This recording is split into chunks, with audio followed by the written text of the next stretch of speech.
everyone, and welcome back to my channel. I'm James, your everyday cook, and today we're cooking chicken.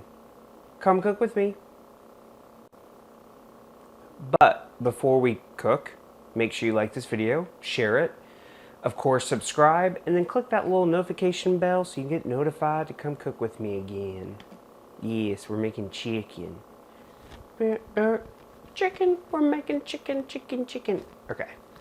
Okay, so on today's episode, we are cooking chicken. So one of my really good friends, Jennifer, said, James, I need you to teach me how to cook meat properly. She wasn't eating meat for a while, and I had the perfect solution for anybody that wants to learn how to cook any kind of meat. Well, I'll not say any. A basic process for cooking meats that can be tweaked depending on the meat that you're cooking, especially gamey meat like lamb, rabbit, frog legs. I'm not getting into that. We're cooking chicken, steak, and pork. Not today, but for the most part. So today we're doing chicken, so stay tuned for other episodes. But the first thing I do is take the meat out of the package when you get home, when you know you're going to cook it, and take the chill off of it. One of the best lessons I've learned is when you cook cold meat, it does not cook properly. So I like to leave it out for about 10 to 15 minutes on a plate. You can leave it in the package if you want, but really take the chill off of it so then when you put it in a hot pan, it can cook more evenly. Second thing that I want to teach you is the thickness of your meat. So normally when you get a steak, it's cut about the same width or height. Along with pork chops, they're normally like 4 in a package and they're cut evenly. With chicken breasts especially, you get the big side of the breast and then like a little tapered tail. And I have a trick for you to make that go away and to have your chicken cook more evenly so one side's not dry, one side's raw, is a bag, a freezer bag, because the other kind of bags are too, they're not as strong. So I have a bag, and I always turn a little bit inside out so you're not touching the zipper every time. And then a rolling pin. If you don't have a rolling pin, you can use a hammer. I've done that because I couldn't find my rolling pin. Get out some aggression. You can use meat tenderizer. No, not a meat tenderizer. Any kind of thing that can whack. So I have a rolling pin. That's what we're doing. So I use one hand to put my chicken in the bag, kind of towards the bottom. Kind of move that around with my other hand, almost like our risotto balls. You remember we had one dry hand, one wet hand? This is what we're doing. And so then I kind of move it in the bag, and with that, see how this side's bigger and this side is shorter, taller, shorter? We're gonna whack that guy, and we're gonna make it all the same thickness. This also tenderizes the chicken. I know I feel like it's a claw, but I don't like chicken juice either, and I don't want salmonella. I'm sure most of you don't. So just make sure it's the same thickness, which only takes a few whacks. This is an extra step. You could cook chicken however you want, but I find this keeps it moist, the same size. It all cooks together. Remember, like same sizes. So take this out of the bag. That one's done. And also, too, it makes it look like you have more chicken.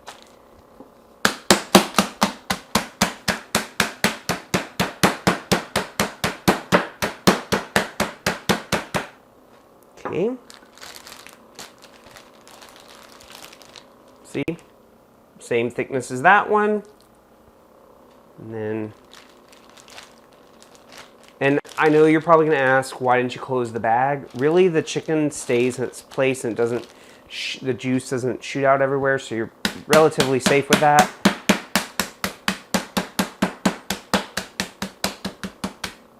Awesome. So that's my other tip. Make sure the meat is the same thickness, that way it cooks evenly. And I'm gonna put this aside, wash my hands. So before we even get to cooking the chicken, another thing that I want to do or teach you guys that I learned throughout my cooking journey is seasoning the meat. So I got a hiccup while I said that. I said meat. So one of the things I learned is to use an unusual method, but it works to make sure there's even coating of the seasonings, whatever seasonings you want to use. So first is I use a sheet pan. You can use a plate, you can use anything that has a broader surface. So for this technique, but something to contain the seasoning ingredients. So the first thing I do is salt, and I like to kind of hold it up high because you get a broader coverage and it's evenly distributed. Distributed, okay. So salt, okay. And then pepper. Hold that up high too. So then it's evenly coating the pan. I like a lot of pepper, as you know, so you could use more or less. A little bit of garlic. I just kind of do the same, a little higher over the pan. Garlic is strong today. And I'm using a barbecue seasoning for this chicken because I'm doing barbecue chicken. So I'm going to use a little bit of this.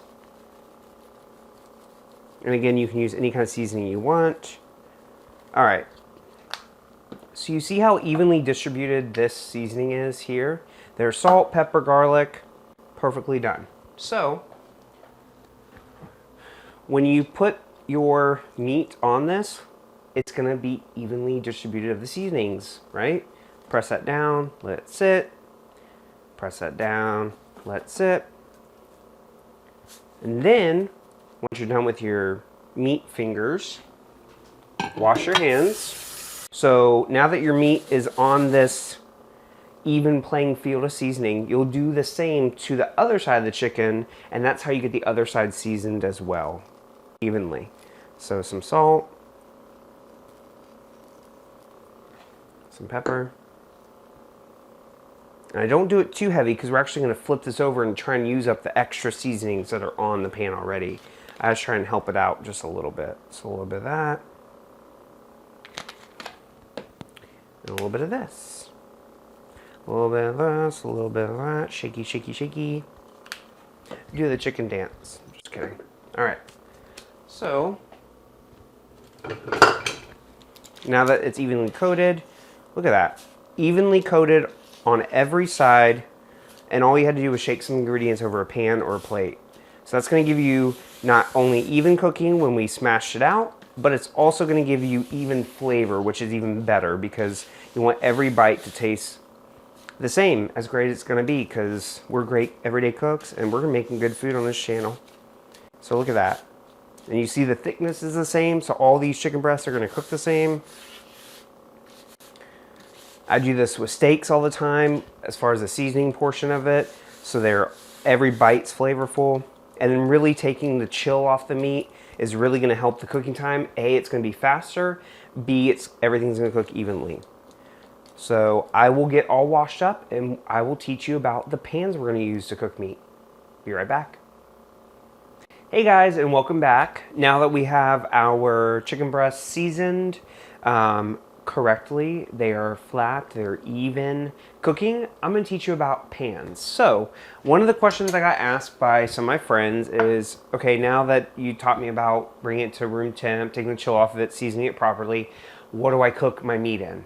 There's there's a lot of different options. You have cast iron skillets, you have a regular skillet, but my two favorite are a metal pan, skillet pan, or an enamel cast iron skillet, which it has like a little coating on it. These two distribute heat a little bit more evenly than others, depending on your stove, whether you're using a coil stove like I have or a gas stove. You always want to make sure you have pans that conduct heat evenly. That way you achieve even cooking times, whether it be in this pan, or any other pan. I've had a cast iron skillet before. I loved it. You could go from the stove to the oven, but I really love my enamel lined cast iron skillet. It's almost a one pot plan. I do a lot of dishes from either stovetop to oven or oven to stovetop, so I really do love this one. And I have a whole set of the metal ones. So just depending, you want something that just gives even cooking distribution throughout the cooking process. So for this one, Oh, I love him so much, but I'm going to use this one because I don't use him a lot and he needs some love. So I'm going to put this one away and we will use this guy. One of the things you want to do when you are cooking meat or anything in a pan, you want to preheat it. So what we're going to do is put this guy on medium. And then we're going to pour some olive oil in there. You can use vegetable oil, but be cognizant of the oil that you use when you're cooking any ingredient. There are smoke temperatures for every oil. Vegetable oil, typically used for frying, so then you can use, that has a higher smoke point. Olive oil can withstand a good amount of heat, but it can burn once it reaches its capacity. Sesame oil I have over here, that has a lower smoke point, so just be cognizant of the oil that you're using when you're cooking. We'll get into that in another episode because we're trying to cook chicken and I can't teach you everything at once, okay? So we'll get there. So we'll put a little oil in there. And it might look like a lot of oil, but you want that oil to really cover the pan that you're using so it can brown up that meat. And since we're going to be cooking with oil, I only have limited quantities of these shirts that I use every episode, so I'm going to put on an apron. Try and keep it clean. And I would recommend you using an apron to protect not only yourself, but clothing. Awesome. Feel a bit more professional. So when cooking with oil, one of the signs you can tell that the oil is ready for you to put your product in, your food in, is it will kind of move around a little bit. Right now, it's kind of sedentary, which means it's just kind of sitting there. But once it gets hot enough, it will kind of have like a ripple, not like a huge ripple like this, but it will kind of, you can see it kind of moving around and kind of dancing a little bit. You can also use a thermometer, an instant read thermometer or a thermometer to check your oil. We're not frying anything, we're just pan cooking something. So you can kind of see it dance around. Once it gets to that point, I will use the cook cam to tell you that, or show you that. And then another cooking tip that I have when cooking meat, once you place it in the oil or in your pan or whatever you have, don't touch it. And I'll show you why in just a minute while this heats up. So I have a hot spot on my stove. I don't know why, but every time I put a pan on, everything kind of moves that way. So you do have to be aware of, like, there are hot spots within on your pans and on your cooking surface. So be aware of that too. Oh yeah. So when you move it around, and I'll do the cook cam, you can almost see it kind of dancing a little bit, which is kind of a cool thing to see. Which I'll try in the cook cam. Kind of waking up a little bit. Awesome. Has a minute for the flavorings to kind of seep into the chicken. And look how perfect that is when you do this method of sprinkling all the seasonings on the bottom and then you have the top. It's just so evenly coated. They're the same size. They're going to cook really well. And then with this chicken, because I can hear the oil popping, that's another sign is hearing the oil pop. You want to put the top side down, at least for chicken. Pork chops and steak, you have even two sides, but you always want to cook the top side for the longest, and then the bottom will be your residual cooking. That way it looks prettier, and then you have that pretty golden brown top. So, not that we're at a restaurant, but we're trying to be everyday cooks and try to make some things a little fancy, so let's see how it goes. So, we're going to place it in. Yep, that's what we want to hear. We want to hear the sizzle. Put this guy over here. So, we will let those sit and cook for a couple minutes. I'll show you the cook cam, and we'll be back. Alright guys, so I am cooking our chicken. It's been cooking for a couple minutes. In our pan. I have not yet touched it, so we're going to see what it looks like. So, if you were cooking this at home, you would not, if it does not move or release, you want to leave it alone. And some of these have not, so we're going to check it. Okay, it has kind of released a little bit. Okay, getting golden brown. Golden brown. And you see how it releases? Yep, it's getting there. But with cooking chicken, or any kind of meat, you want to do about 3/4 on one side and then about 1/4 of the cooking time on the other. So we'll be right back. All right. So now I'm trying to cook cam and talk to you at the same time. So bear with me. I don't like y'all to see the equipment behind the scenes, but it's how we have to do it because I'm a one chef team, everyday cook team. So I've now just flipped the chicken, nice and golden brown. And this will continue to cook for the remaining time. Sorry, it's hard to tong and film. But we'll just let that chicken go and we will leave it alone. Leave your chicken alone. Leave your meat alone when it's cooking in the pan. If you move it around a lot, it's not really going to get that heat that it needs. So leave it alone once you flip it, once you put it in, leave it alone until it's ready. And when it's ready, we'll be right back. Hey guys, and welcome back to my channel. We had a little bit of technical difficulties because my battery died while I was trying to film with you. So I used my cook cam, which apparently is always charged. So that's a good backup. Maggie's joining us to make sure everything went okay. And our chicken is done. So remember, when cooking the meat, we let it cook residual, for the most part, a half of the time for the first side, flipped it. One of the tricks I've learned in the restaurant industry is once the meat is about cooked, you put it in like a little tent and let it rest. So I'll show you this. I did one chicken breast while we had technical difficulties. So that's placed aside. And then I'll show you how I do the other two. So the stove is off. This chicken is almost done. And what I do is get a little bit of foil. Place it in here. And you want your meat to rest for about 10 minutes. And you're like, oh my God, 10 minutes, I'm hungry. Well, I am too, but this makes sure that you have moist meat. So resting is not a scientific term, but it's a culinary term. So what happens is when you're cooking meat, all the juices basically want to escape. And when it rests, when meat rests, or you let it rest. I found this on the web. No, Siri, I did not ask you about resting. Thank you. But when meat rests, it basically reabsorbs the juices that it wants to let out. And that's why you get like a juicy turkey if you let it rest instead of cutting it right open. You know how you cut a turkey or meat and like all the juices run out? Resting ensures that the juices soak back up, and then that gives you a nice moist piece of whatever you're cooking. So I put it in foil, make it like a little packet. You might hear this in the background. Maggie is eating her food and because she's hungry. So let that rest for a couple minutes, 10 minutes preferably, 10 to 15 depending on what you're doing. That's for pork chops, steak, turkey could be longer, a whole chicken could be longer, but let your meat rest. So to prove my point, not that I'm always right, but sometimes it happens, is this has been resting.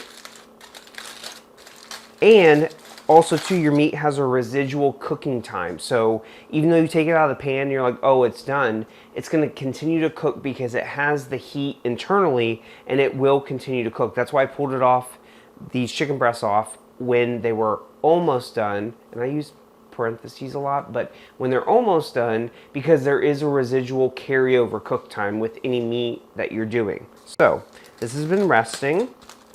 And see, there's juices in here, but not as many juices. Yum. I need a knife.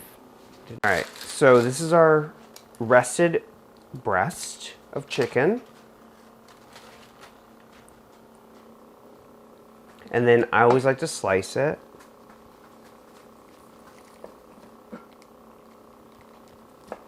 But look how fully cooked it is. Juicy, not dry.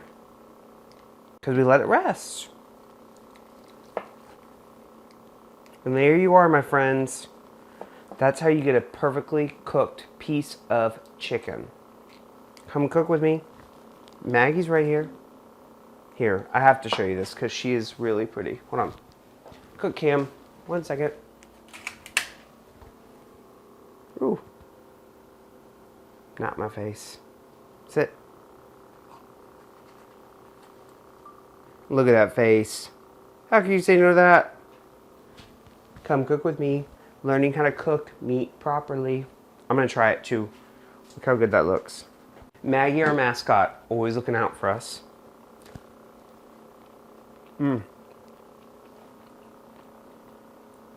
Seasoned properly, evenly, and cooked throughout. Hope you like that. We're gonna do meat options again. Some steak, some pork, but this is juicy, tender, delicious. James, an everyday cook, making meat, ay. Come cook with me again, guys. We'll be learning this stuff together.